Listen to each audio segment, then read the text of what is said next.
Check 1, 2. And welcome to the podcast. Hello guys. So for this week, madami nangyari ngayong week. I've been with my friends mga few days ago. Coffee kami, then usap-usap, ganyan. And palitan lang ng mga pangarap, palitan ng mga buhay-buhay, ganyan. And highlight ngayong week. Bigay tayo ng highlight ngayong week. No? Ang highlight ngayong week ay nag-diarrhea kaming magbabarkada. Okay. Meron kaming salo-salo ng mga nakarang araw. And then, kinabukasan nag-diarrhea kami. We suffered from severe stomach pain. And, ayun. Alam niyo na, jebs. So, guys, I hope you'll be fine now. And I hope okay na kayo. No? Hirap pala, no? At least, masaya tayo that time. And, kumbaga, nabusog tayo. No? Sa susunod, kasi we ate lunchtime and then, nag-dinner kami. And then, grabe. No? Sa susunod, dapat iinit natin yung Init natin.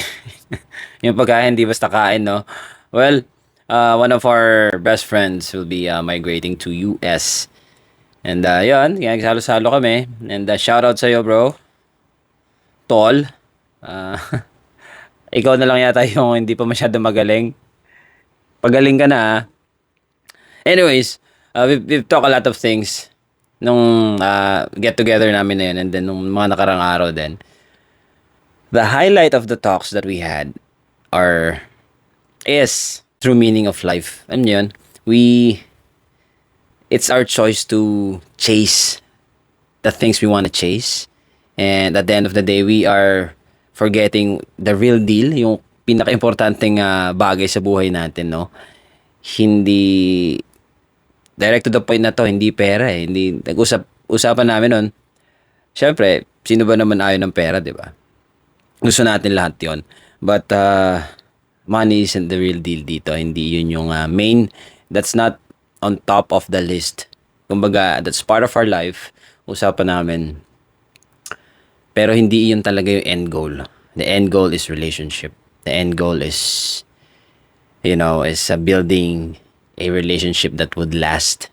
Not just forever, but for eternity. Kumbaga, dami nating hinahabol sa buhay. Dami nating, gustong makamit.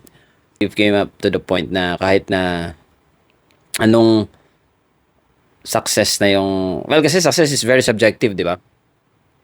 It's really, for me, if I'll define what success for me is, success is answering the call God has for you. Answering the call God has for your life. Yun yung success. You find that call, you do that calling, galing sa Lord, that's success. For me, it's the will of God. Napag-usapan pa namin, bakit yung, kumbaga, kung dumating man kami sa point na talagang we're really good, okay na, finances, ganyan, okay na kami sa araw-araw, do we think wala nang emptiness? Pero the question is, bakit meron pa ring emptiness? Yun yung doon umikot eh. Grabe, no? And then, doon din umikot yung that was a coffee date naming mga magbabarkada. And then, yung lunch date naman namin, ganun din umikot yung usapan, no?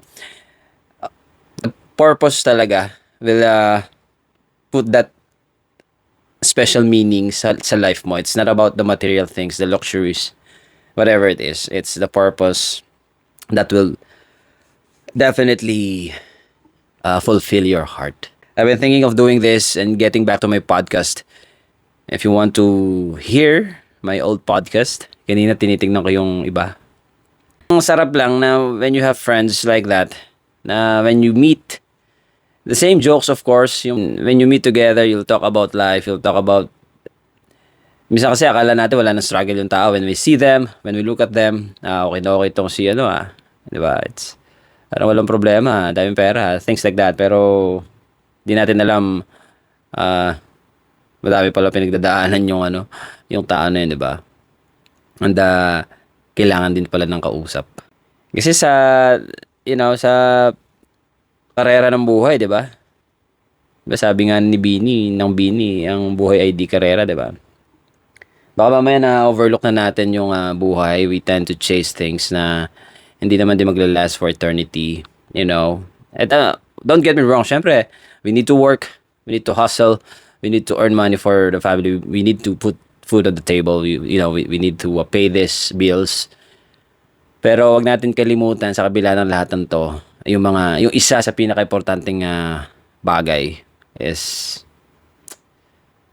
building relationship, love, love from God. And I believe that's why kung ako meron akong emptiness sa heart o meron kayong emptiness sa puso. I think that's God telling us that you need my love, son. You need my love, daughter. I'm not trying to preach here, but yun din kasi doon umiikot yung usapan namin before. The last coffee date that we had and yung lunch out namin. Hindi pala lunch out, doon sa isang bahay ng best friend namin. We brought food and ate and talk about life. Nasarap lang na as you grow up, di ba, you tend to have friends like that yung mga pinag-uusapan nyo din is yung paseryoso na ng paseryoso. I'm not saying na wala mag-jokes or what. Ibig sabihin, yung importance na ng life, yung paano natin papalakihin yung mga anak natin, ganyan. Kung anong i-instill natin sa kanila, ano ba yung importance ng family, di ba? Paano ba natin makapanatili yung relationship within the family, yung love, paano ba to? And yun. Okay.